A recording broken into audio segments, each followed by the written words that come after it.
ৰাতিপুৱা শুই উঠিয়েই যি মানুহে এটা বস্তু খাই দিয়ে সেই মানুহৰ ঘৰখন ধন ধানেৰে উপচি পৰে। সেই ঘৰতেই ভগৱান শ্ৰীকৃষ্ণই বাস কৰে। নমস্কাৰ নমস্কাৰ নমস্কাৰ প্ৰিয় দৰ্শক, মোৰ ইউটিউব চেনেল মটিভেটৰ নিৰঞ্জনলৈ মই নিৰঞ্জন শৰ্মাই আপোনালোকক আন্তৰিক স্বাগতম জনাইছোঁ। পোনপ্ৰথমে মই ভগৱানৰ ওচৰত প্ৰাৰ্থনা জনাইছোঁ যে যিসকল লোক এই বাৰিষাৰ ভয়াৱহ বানপানীত আবদ্ধ হৈ আছে তথা যিসকল লোকৰ যথেষ্ট ক্ষতিসাধন হৈছে তেওঁলোকক ভগৱানে শক্তি দিয়ক, যাতে এই অতি ভয়ানক পৰিস্থিতিত তেওঁলোকে নিজকে উদ্ধাৰ কৰিব পাৰে। তেওঁলোকক সেই শক্তি দিয়ক যাতে তেওঁলোকে মানসিকভাৱে ভাগি নপৰে। আমি তেওঁলোকৰ বাবে অন্য একো কৰিব নোৱাৰিলেও প্ৰাৰ্থনা নিশ্চয় কৰিব পাৰোঁ, কাৰণ প্ৰাৰ্থনাত লুকাই থকা শক্তিয়ে যিকোনো অসম্ভৱক সম্ভৱ কৰিব পাৰে। প্ৰিয় দৰ্শক, আজি আমি জানিম যে ভগৱান শ্ৰীকৃষ্ণই মানুহক ৰাতিপুৱা শুই উঠিয়েই কোনটো বস্তু খাবলৈ পৰামৰ্শ দিছে। আমি আৰু জানিম যে মানুহে ৰাতিপুৱা উঠিয়েই কোনবোৰ কাম একেবাৰেই কৰিব নালাগে, যিবোৰ কাম বা ভুলে মানুহৰ ঘৰ পৰিয়াললৈ বিনাশ বা অন্ধকাৰ নমাই আনিব পাৰে। গতিকে ভিডিঅ'টো সম্পূৰ্ণকৈ চাব, তেতিয়াহে আপুনিও জানিব পাৰিব যে ভগৱান শ্ৰীকৃষ্ণই কোৱা সেই বস্তুটোনো কি, যিটো বস্তু মানুহে ৰাতিপুৱা শুই উঠিয়েই খাব লাগে। ৰাতিপুৱা উঠিয়েই এই এটা বস্তু খাই ল'লে কেতিয়াও আপোনাৰ ধনৰ অভাৱ নহয়, অৰ্থাৎ টকা পইচাৰ অনাটন নহয়, বা আপুনি কেতিয়াও টকা পইচা বা ধনৰ পিছত দৌৰিব নালাগে। ভগৱান শ্ৰীকৃষ্ণই কৈছে পুৱাই মানুহে এই বিশেষ বস্তুটো খাই ল'লে কেতিয়াও তেওঁ সম্পূৰ্ণ জীৱনৰ কাৰণে চিন্তা কৰিব নালাগে। সেইজন ব্যক্তিয়ে ধন সম্পত্তিক চুম্বকীয় গুণেৰে টানি আনিব পাৰে। সেইজন ব্যক্তিয়ে মুহূৰ্তৰ ভিতৰতে মা লক্ষ্মীৰ আশীৰ্বাদ পায়। প্ৰিয় দৰ্শক, আপুনিও হয়তো এনে পৰিস্থিতিৰ সন্মুখীন নিশ্চয় হৈছে বা কোনোবাই কোৱা নিশ্চয় শুনিছে যে ঘৰখনৰ পৰা অশান্তি নুগুচা হৈছে, দৰিদ্ৰতাই ঘৰখন গ্ৰাস কৰিছে, ধনৰ অভাৱে বৰকৈ জুৰুলা কৰিছে। পৰিশ্ৰম কৰি উপাৰ্জন কৰাৰ পিছতো ধন হাতত নোৰোৱা হৈছে। জীৱনৰ প্ৰত্যেক দিন এই টকা পইচাৰ ধনৰ বাবে যুঁজিও হাৰি যাবলগীয়া হৈছে। এটাৰ পিছত এটা সমস্যাই ইমান আমনি দিছে, কেতিয়াবা যে নিজকে শেষ কৰি দিওঁ তেনে চিন্তাও মনলৈ আহিবলৈ ধৰিছে। আচলতে ইয়াৰ কাৰণ কি আপুনি বাৰু বুজিব পাৰিছেনে? ইয়াৰ একমাত্ৰ কাৰণ হৈছে আপুনি বা মই বা আমি ক'ৰবাত নহয় ক'ৰবাত কিবা এটা ভুল নিশ্চয় কৰি আছোঁ বা কৰিছোঁ। আপোনাৰ ক'ৰবাত ভুল হৈছে। আমাৰ ধৰ্মীয় শাস্ত্ৰই এই সন্দৰ্ভত বহু নীতি নিয়ম আৰু পৰামৰ্শ আগবঢ়াই গৈছে, যিবোৰ আমাৰ বয়োজ্যেষ্ঠ বা আমাৰ অগ্ৰজসকলে বহু আগতেই আমাক মানি চলিবলৈ পৰামৰ্শ আগবঢ়াই গৈছে। কিন্তু আজিৰ দিনত ইয়াৰ এক ওলোটা ছবিহে দেখা গৈছে। আজিৰ দিনত কোনেও ইয়াক মানিব নোখোজে বা নামানে। কিন্তু যেতিয়াই মানুহৰ ধন টকা পইচা অৰ্থ আদিৰ টনাটনি বা অভাৱ আহি পৰে, তেতিয়াই মানুহে ইয়াৰ আঁৰত থকা কাৰণ জানিব বিচাৰে। আপুনি যদি ভালকৈ লক্ষ্য কৰে তেন্তে দেখিব যে কিছুমান মানুহ হঠাৎ দৰিদ্ৰ হৈ পৰে। কিন্তু ৰাতিপুৱা উঠিয়েই যদি আপুনি এই কামখিনি কৰি লয় তেতিয়া কেতিয়াও দৰিদ্ৰতাৰ সন্মুখীন নহয়, আৰু যদি ইয়াৰ ওলোটাহে হয় তেতিয়া আপুনি দৰিদ্ৰতাক আমন্ত্ৰণ জনোৱাহে হ'ব। সেয়েহে আজিৰ ভিডিঅ'টোত আমি সেই কথাখিনি আলোচনা কৰিম যে ৰাতিপুৱা উঠিয়েই কি কাম কৰিব নালাগে আৰু ৰাতিপুৱা শুই উঠিয়েই কি এটা বস্তু খাব লাগে। সেয়েহে আপোনালোকলৈ এটি বিনম্ৰ অনুৰোধ, ভিডিঅ'টো আধাতে সামৰি নথব, কাৰণ যিকোনো বস্তুৰ অৰ্ধজ্ঞান বিপদজনক। আপুনি ৰাতিপুৱা উঠিয়েই আইনাত নিজকে চায় নেকি? যদি এনে কৰে তেন্তে এই ভুল কেতিয়াও নকৰিব। শাস্ত্ৰই এই সম্পৰ্কে কৈছে যে ৰাতিপুৱা শুই উঠিয়েই দৰ্পণত নিজকে দেখা বা চোৱাটো ঘৰলৈ দৰিদ্ৰতা, দুৰ্ভাগ্য আৰু সমস্যা নিজৰ জীৱনলৈ আমন্ত্ৰণ জনোৱাৰ সমান। সেয়েহে পুৱা উঠিয়েই আইনা একেবাৰে নাচাব। বাস্তুশাস্ত্ৰত উল্লেখ থকা মতে নিজৰ শোৱনি কোঠাৰ বিচনাখনৰ সন্মুখতে আইনা ৰাখিলে ঘৰলৈ দৰিদ্ৰতা নামি আহে বুলি কোৱা হৈছে। সেয়েহে শোৱনি কোঠাৰ বিচনাখনৰ সন্মুখত কেতিয়াও ভুলতো আইনা নাৰাখিব। দ্বিতীয়তে, ৰাতিপুৱা উঠিয়েই ভোজন গ্ৰহণ কৰা। বহু মানুহে ৰাতিপুৱা বিচনাতে চাহ জলপান কৰে, আনকি ৰাতিপুৱাৰ ভোজনো বিচনাতে কৰে। আপুনি বাৰু এনে ভুল কৰে নেকি? যদি কৰে তেন্তে আপুনি জানি থওক যে ৰাতিপুৱা শুই উঠি স্নান নকৰাকৈ, দন্তমঞ্জন নকৰাকৈ, সূৰ্য দেৱতাক জল অৰ্পণ নকৰাকৈ ভোজন গ্ৰহণ কৰাটো একেবাৰে অনুচিত। কাৰণ একমাত্ৰ সূৰ্যৰ দ্বাৰাই আমি অন্ন লাভ কৰোঁ। সেয়েহে সূৰ্য দেৱতাক ধন্যবাদ জ্ঞাপন নকৰাকৈ ভোজন কৰাটো একেবাৰে অনুচিত।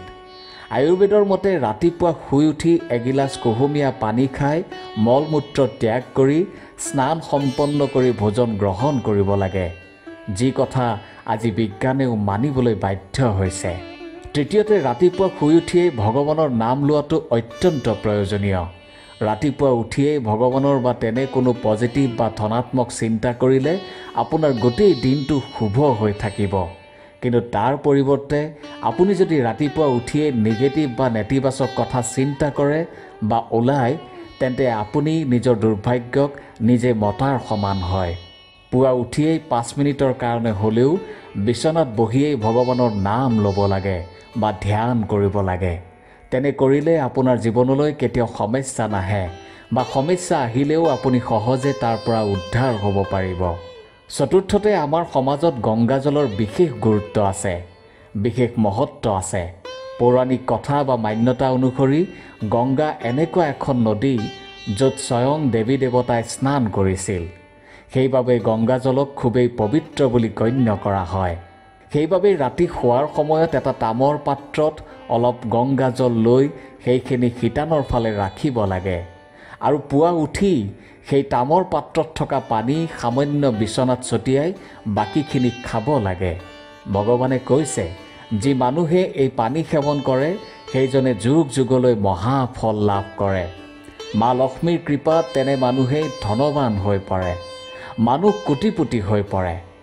গংগাজল এনে এবিধ পানী যাৰ এটোপাল মানুহৰ মুখত পৰিলে তেওঁৰ সকলো পাপ নষ্ট হৈ পৰে আৰু মোক্ষ প্ৰাপ্তি হয়। গংগাজল কেতিয়াও অশুদ্ধ নহয়। সেইবাবে ৰাতিপুৱা উঠি আপুনি এই কাম নিশ্চয় কৰিব। এতিয়া হয়তো আপোনাৰ মনলৈ এটা প্ৰশ্ন নিশ্চয় আহিছে যে আপুনি এই গংগাজল সদায় ক'ত পাব? আজিকালি পূজা সামগ্ৰী পোৱা দোকানত গংগাজল সৰু সৰু আৰু ডাঙৰ বটলতো পোৱা যায়। যদি আপোনাৰ তাত কোনো সন্দেহ থাকে তেন্তে আপুনি নিজেও আপোনাৰ ঘৰতে থকা পৰিষ্কাৰ পানীক গংগাজললৈ পৰিণত কৰিব পাৰে। মান্যতা অনুসৰি আপুনি যদি এটা তামৰ পাত্ৰত আপোনাৰ ঘৰত থকা পৰিষ্কাৰ পানী লৈ তাত গংগা আবাহন কৰে, তেন্তে সেই পানীও গংগাজল হৈ পৰে। এইখিনিতে আপুনি এটা মন্ত্ৰ লিখি লওক বা ভালকৈ মনত ৰাখক। ওম গংগে চ যমুনে চৈব গোদাবৰী সৰস্বতী নৰ্মদে সিন্ধু কাবেৰী জলেস্মিন সন্নিধিং কুৰু। এটা তুলসী পাত লৈ পানীৰ পাত্ৰটোত ৰাখিব আৰু মন্ত্ৰটো এবাৰ উচ্চাৰণ কৰিব, আৰু সেই পানীয়ে আপুনি পুৱা উঠি বিচনাত ছটিয়াই সেৱন কৰিবও পাৰিব।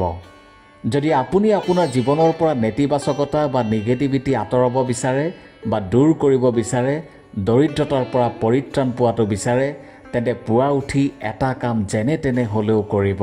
কেতিয়াও পাহৰি নাযাব, ৰাতিপুৱা শুই উঠিয়ে প্ৰথমে আইনা বা অন্য বস্তু যেনে মোবাইল, লেপটপ, টিভি নোচোৱাকৈ ভগৱানৰ দৰ্শন কৰিব।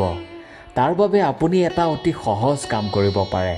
আপোনাৰ ঘৰৰ কোনো এক স্থানত ভগৱানৰ এক সুন্দৰ মনমোহিনীয়া ছবি ৰাখিব পাৰে, যাতে আপুনি শুই উঠিয়েই সেই ছবিখন চাব পাৰে, আৰু সেই ছবিখনৰ দ্বাৰাই আপোনাৰ মন প্ৰাণ ভৰি পৰে। পুৱা উঠিয়েই ভগৱানৰ দৰ্শন কৰিলে মানুহৰ জীৱনৰ উন্নতি হয়। পুৱা উঠিয়েই এই ধৰিত্ৰীৰ বুকুত ভৰি থোৱাৰ আগত নিজ হাতেৰে ধৰিত্ৰীক স্পৰ্শ কৰি সেৱা জনাব, আৰু ধৰিত্ৰী আইৰ পৰা আশীৰ্বাদ ল'ব আৰু ক্ষমা বিচাৰিব। তাৰ পিছতহে মাটিত ভৰিখন থ'ব। এনে কৰিলে মানুহৰ জীৱনত সৌভাগ্যৰ উদয় হয়। ইয়াৰ উপৰি প্ৰাতঃ কৰ্ম কৰি স্নান সম্পন্ন কৰি ঘৰত যদি কোনো জ্যেষ্ঠ ব্যক্তি থাকে, তেন্তে তেওঁৰ পৰা শুদ্ধ অন্তৰেৰে আশীৰ্বাদ ল'ব লাগে। এনে কৰিলে ঘৰখনৰ পৰিৱেশৰ উন্নতি হয়। মই ইয়াত শুদ্ধ অন্তৰৰ কথা এইকাৰণে কৈছোঁ যে বহুতেই কেৱল দেখুৱাবলৈহে এনে কৰে, কিন্তু মনত তেওঁৰ অন্য ভাৱ থাকে। এতিয়া জানি লওঁ আহক যে ৰাতিপুৱা উঠিয়েই মানুহে কি খাব লাগে। আপুনি যদি ৰাতিপুৱা ক'ৰবালৈ ওলাই যাবলগীয়া হয়, তেন্তে খালী পেটে কেতিয়াও ঘৰৰ পৰা নোলাব। কিবা এটা হ'লেও খাইহে যাব। এনে কৰিলে মা লক্ষ্মীৰ কৃপা সদায় আপোনাৰ লগতে থাকিব। ৰাতিপুৱা ওলাই যোৱাৰ সময়ত ভগৱানৰ ওচৰত অৰ্পণ কৰা ফুল এপাহ নিজৰ লগত ৰাখিব বা আপুনি সেয়া প্ৰসাদ হিচাপে মুখতো দিব পাৰে। ইয়াৰ ফলত আপুনি ঈশ্বৰৰ কৃপা লাভ কৰিবলৈ সক্ষম হ'ব আৰু ভগৱান আপোনাৰ লগতেই থাকিব। আপুনি যিমানেই বিপদত নপৰক, ভগৱানে আপোনাক নিশ্চয় ৰক্ষা কৰিব। আপুনি দিনটোত যি কামেই কৰিব তাত আপুনি সফল হ'ব। দ্বিতীয়তে, ৰাতিপুৱা যেতিয়া আপুনি কোনো এটা শুভ কামৰ বাবে ওলাই যাবলগীয়া হয়, তেতিয়া মুখখন সদায় মিঠা কৰি যাব লাগে। কাৰণ পুৱাৰ সময়তেই মিঠা খোৱাৰ সৰ্বোত্তম সময় বুলি কোৱা হৈছে। কাৰণ পুৱাৰ ভাগতে আমাৰ শৰীৰটো যথেষ্ট সক্ৰিয় হ'বলৈ আৰম্ভ কৰে। ইয়াৰ ফলত আপোনাৰ জীৱনৰ পথ সুগম হৈ পৰিব। আপুনি যি বিচাৰিব সেয়াই পাবলৈ সক্ষম হ'ব। ভগৱান শ্ৰীকৃষ্ণই কৈছে, কপালত চন্দনৰ তিলক ল'লে মানুহে বিজয় লাভ কৰে, যাক বিজয় তিলক বুলি গণ্য কৰা হয়। শাস্ত্ৰই কৈছে, যি মানুহে ৰাতিপুৱা ঘৰৰ পৰা কামলৈ বুলি ওলাই যাওঁতে চন্দনৰ ফোঁট বা তিলক লগায়, তেওঁৰ ওপৰত ভগৱানৰ কৃপা দৃষ্টি পৰে আৰু তেওঁক কোনেও একো অপকাৰ কৰিব নোৱাৰে। কপালত চন্দনৰ তিলক মানে আপোনাৰো কোনো স্বামী আছে, গৰাকী আছে, কোনো শক্তি আছে, যি শক্তিয়ে আপোনাক ৰক্ষা কৰিব। এনে ব্যক্তিৰ কালেও একো ক্ষতি কৰিব নোৱাৰে। এনেকুৱা ব্যক্তি অঘটন অকাল মৃত্যুৰ পৰা বাচি থাকিব পাৰে। শাস্ত্ৰই কৈছে যে যি ব্যক্তিয়ে সদায় সূৰ্য দেৱতাক জল অৰ্পণ কৰে, সেই ব্যক্তিয়ে ঘৰ, পৰিয়াল আৰু সমাজত মান সন্মান লাভ কৰে, সুস্বাস্থ্য আৰু দীৰ্ঘায়ু লাভ কৰে। তেনেকুৱা মানুহে এই উপায়ৰ দ্বাৰা স্বাস্থ্য সম্বন্ধীয় বৃহৎ লাভ হয় বুলি কোৱা হৈছে। প্ৰতিদিনে ঘৰৰ পৰা ওলোৱাৰ আগত অলপ দৈ আৰু সামান্য পৰিমাণৰ চেনি খাব লাগে। এয়া খুবেই শুভ বুলি কোৱা হৈছে। এনে কৰিলে আপোনাৰ মনৰ পৰা নিগেটিভিটি দূৰ হৈ যাব আৰু আপুনি যিকোনো কামত সফল হ'ব পাৰিব। প্ৰতিদিনে স্নান আদি কৰাৰ পিছত তুলসীত জল অৰ্পণ কৰিব লাগে। তুলসীক কৰা এই সামান্য সেৱাৰ বাবে দেৱী দেৱতা আপোনাৰ লগতে থাকিব।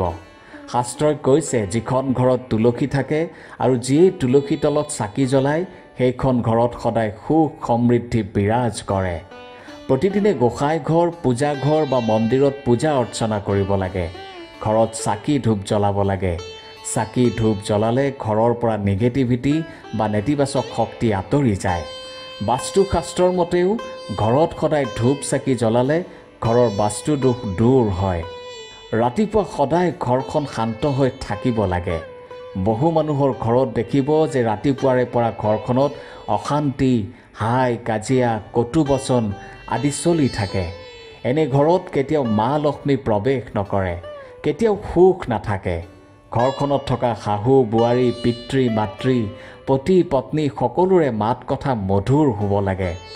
ৰাতিপুৱাৰ পৰিৱেশটোৱে নিশ্চিত কৰে যে আপোনাৰ ঘৰখনত গোটেই দিনটোত কেনেকুৱা হৈ থাকিব। মনত ৰাখিব, যিখন ঘৰত সকলোৰে মাত কথা, আচাৰ ব্যৱহাৰ, ৰীতি নীতি আদি মানি চলা হয়, সেইখন ঘৰতেই ভগৱানে বাস কৰে। প্ৰিয় দৰ্শক, যদি ভিডিঅ'টোৰ পৰা আপুনি উপকৃত হয়, তেন্তে এটা লাইক আৰু ভিডিঅ'টো শ্বেয়াৰো কৰিব, যাতে আপোনাৰ এই মহান কামৰ জৰিয়তে আন 10 জনেও এই কথাখিনি জানিব পাৰে। আৰু শেষত সদায় কৈ অহাৰ দৰে আজিও কওঁ, সদায় হাঁহি থাকিব, হাঁহি থাকিব। ধন্যবাদ।